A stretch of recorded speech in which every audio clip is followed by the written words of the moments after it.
All right. Hello, friends.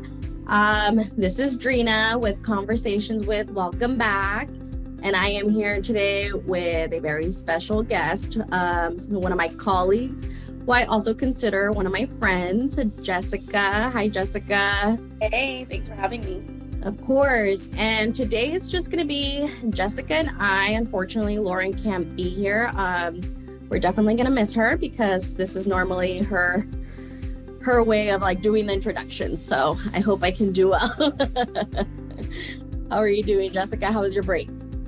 Good. It was good. It's a little wet and rainy, but nothing. Yes. And yes, so when this video airs, it'll probably be in February, but we just entered the new year, 2023. But yeah, so Jessica, can you tell us a little bit about your role here at the SRJC? What do you do? Where you're located, things like that? Of course, yeah. So my name is Jessica Zambrano, as I mentioned, and I currently am a program coordinator for our HSI STEM grant. And we were able to create a program called the Avanzando program through this HSI STEM grant that SRJC was awarded in October of last year. And basically what I do is I manage the MESA program up here in the third floor of Bertolini.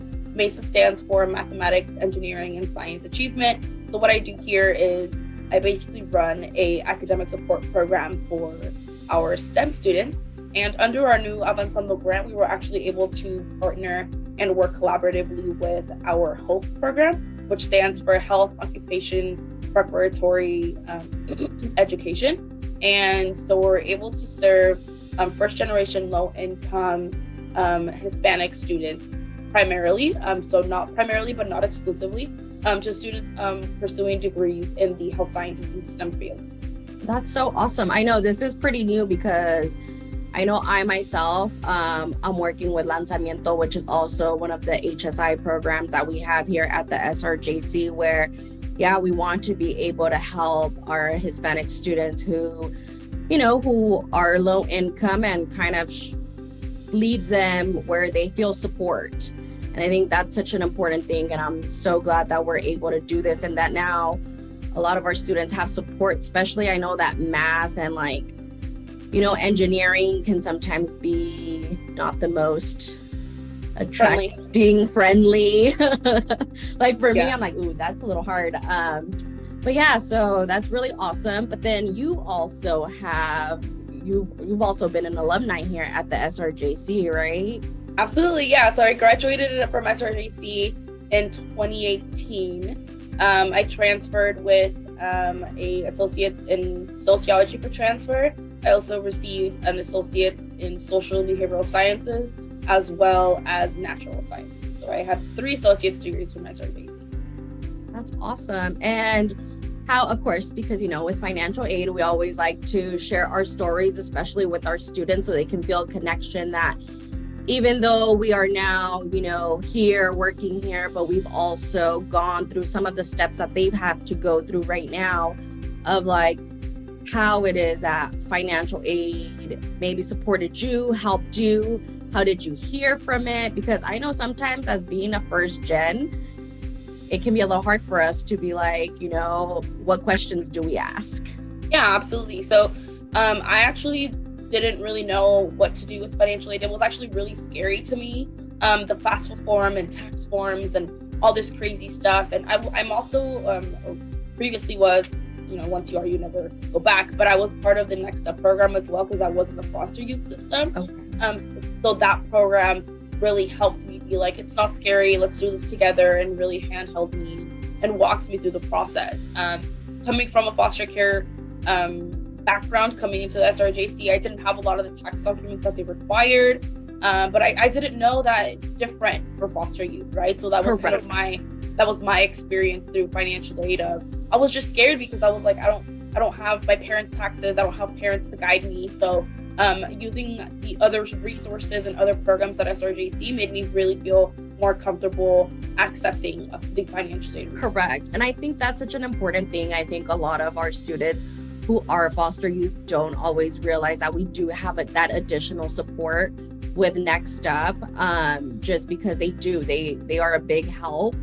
because reality is that if you're a foster youth student and you were in foster care, I believe from the age 13 and up, then you're considered an independent student and you don't have to provide your parents' tax information. So I love that you're bringing that up, because I think it's really important for our students to know, and for some of the students who don't feel connected to realize like there is additional support. And it could be scary, especially like you said, like those questions where you're just like, wait, but I don't necessarily have my parents' tax information. What am I gonna do?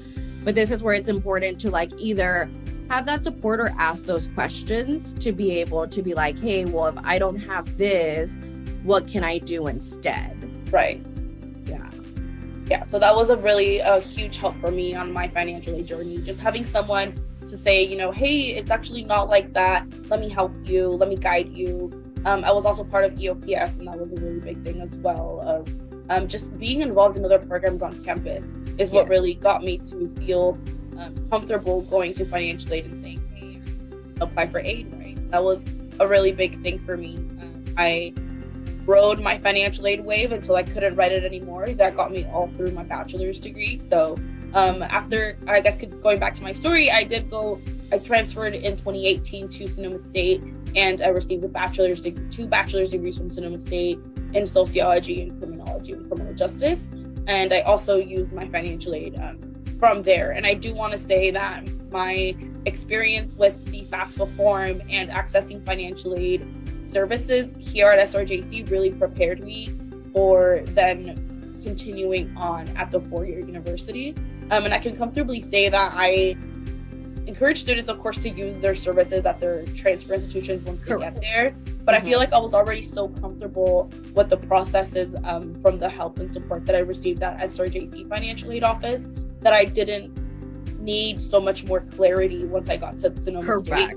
Yeah, I agree. As me being a returning student, I feel the same way. Well, one, it does help that I work in financial aid, don't get me wrong, but it does. It helps you like sometimes, starting at the JC, it kind of gets your feet wet where, like it prepares you. So then when either you transfer, you either feel comfortable doing stuff, or it's a little bit easier to ask those questions where you're not as either shy or you're not as intimidated as it could be when you first start. Because I know when I first started, I'm just like, I don't want to ask any questions. So yeah, it's great to be able to do that. But yeah, look at you, and you got your bachelor's, and then you didn't stop there, right? I did not. I'm actually currently in grad school. My master's in public administration coming soon, May 2023. Not gonna Yes, that's exciting. Yeah, and I still have to do my FAFSA, even though we don't get financial aid for graduate degrees. Your FAFSA is still required for loans, and I did have to go on and get loans for my master's degree. But again, that FAFSA form is still consistent, still the same form. Yeah.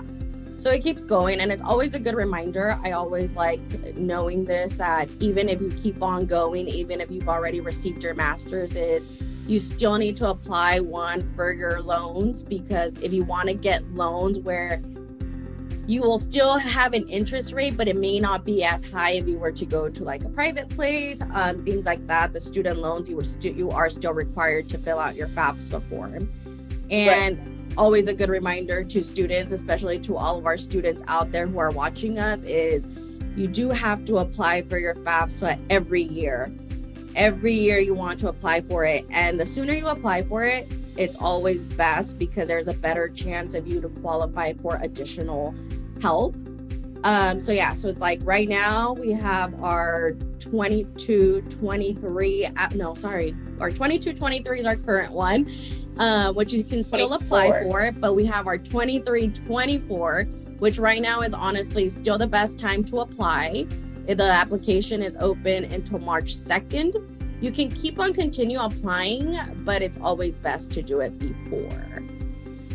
Yeah, and it just helps you with like your education expenses, right, Jessica? Like it's just like those little things where it's like your textbooks, even for some students, either like rent, food, gas, because it takes a lot to come to school. Absolutely. And I think a really big misconception that I get from students these days, and I hope that students listening will take this into consideration of, oh, I don't qualify. Well, you don't know if you don't qualify until you actually do the form. So I always tell students, well, I would still do it anyway, even if you don't think you qualify, or my parents make too much, or my brother and sister did it and we didn't get that much money, or et cetera, et cetera. Every year, every situation is different. So I definitely would encourage students to always fill it out every year. Correct. That's exactly what we always like to say. It's like, one, you never know. And then sometimes you can fill it out. And then if in the middle of the semester, or let's say things change financially because you filled out your FAFSA, and then if you come back and you're like, hey, I'm no longer working, there's appeals that you can appeal that, where you can do like a family contribution appeal, where you can say, hey, I'm no longer working these hours, but because you put in your financial aid, it's a lot easier to get that process started. Right. Yeah.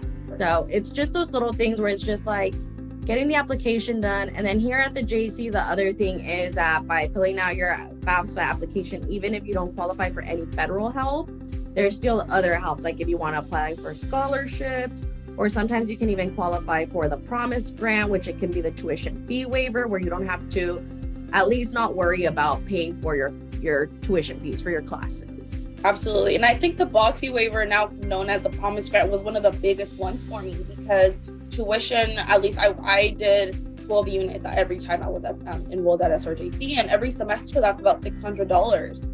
And being able to get that waived, that way it's more money in your pocket to focus on gas, food, textbooks, and utensils. I mean, a TI-84 calculator, which is the calculator that is required for, I only took up to stats, but you need it for other math courses. That calculator itself is like $89. And sometimes, even though SRJC is great at having like calculator loaners or rentals and stuff, sometimes those run out, and you have no choice but to outsource. So I definitely that money to things like that.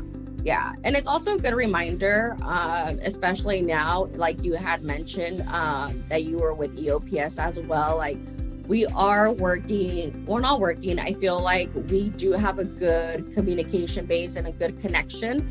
Like now, myself and another one of my colleagues, we do go into the EOPS office. We want to keep that connection open just so students feel comfortable, because we understand that sometimes it feels more comfortable, like you said, like when you were getting help from Next Step. There are some students that they go to one office that they truly feel like, I'm comfortable here. Everybody knows my story here. So now we're trying to kind of be like, okay, we understand where you're coming from. So it's like working with other departments to kind of show our face in other departments. And then for students to feel more comfortable being like, oh, like financial aid is here, you can help me. And I don't have to walk to your office and kind of share their story again that they probably feel like they share constantly. And that can sometimes be painful. Yeah, and draining. That's what yeah. Sometimes it's that aspect of even just going into an office and saying, like, I need help with money. Some people don't really feel comfortable talking. Yeah. It helps when you're going into a program like EOPS or Next Up, where students already have built a rapport with that staff member, with that employee. So you going into that space allows students to maybe feel more comfortable in talking about sensitive subjects. Exactly. Well, Jessica, thank you so much for sharing your story. It's always nice to hear somebody else's story. And so students, again, can feel connected. They can connect with us. That's mainly like our main source of why we like to do this. So I really appreciate it. And like I had said before, the 23-24 FAFSA application and California DREAM Act application is available. And the sooner you apply for it, the better chances you get of receiving additional help. You have until March 2nd, and thank you so much. Have a great day. Yes, thank you.